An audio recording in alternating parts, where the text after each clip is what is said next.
I was involved in something very controversial, almost totally unbelievable to most of you.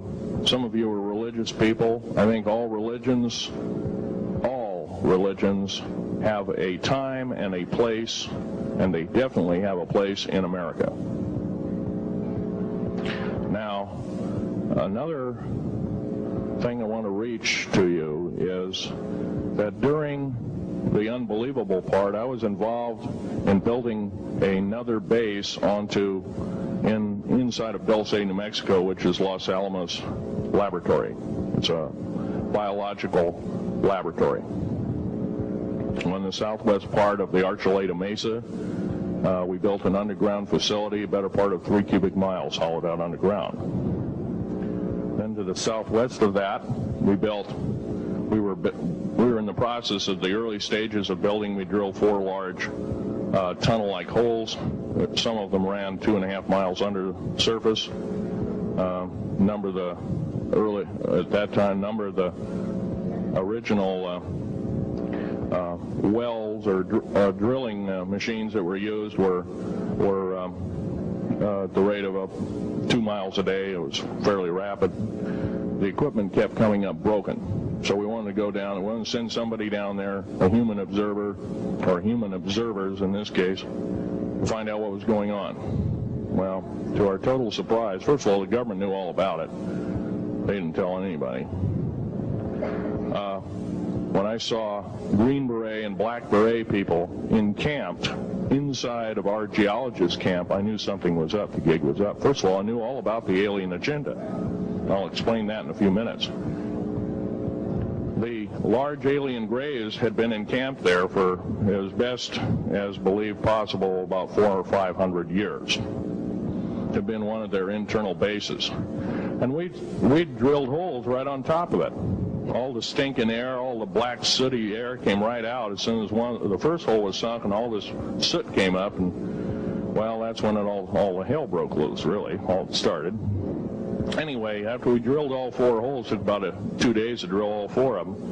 And when you build an underground base, you drill 4 basic holes, and then you build called stopes or cross-member holes across, and then you use blasting equipment, special blasting equipment by the analyzation of the rock formation, and you literally blast out or tunnel out or deflagrate or melt rock out to build the large rooms that are required for this underground base. Well, in this process, I was lowered down the basket of one of these holes, and about from me to this elderly woman here in the front was sitting a 7-foot-tall alien gray. The stench was worse than the worst garbage can you can imagine.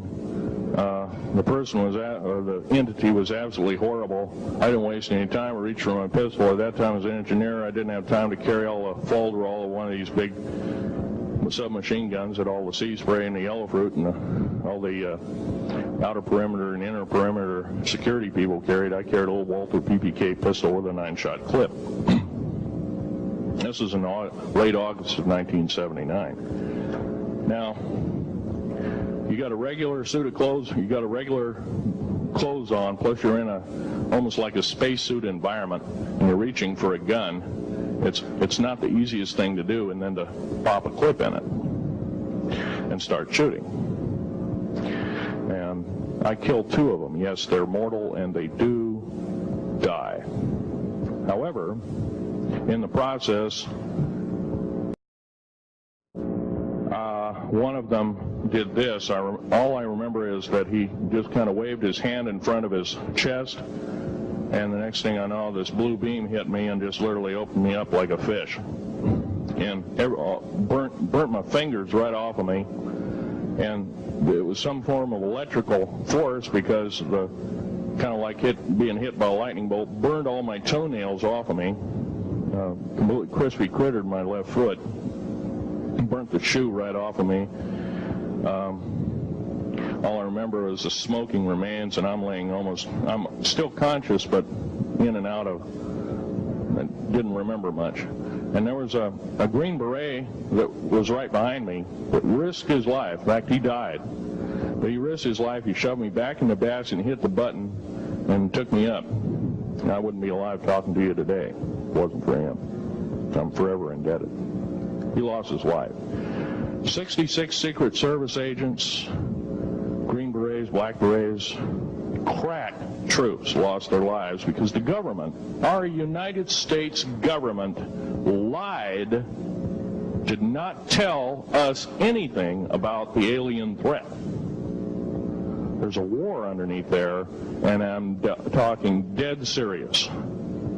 It's been going on since that time. Since late August of 1979, our military, the Russian military, basically the militaries of the world, have been in constant conflict with the outer space alien.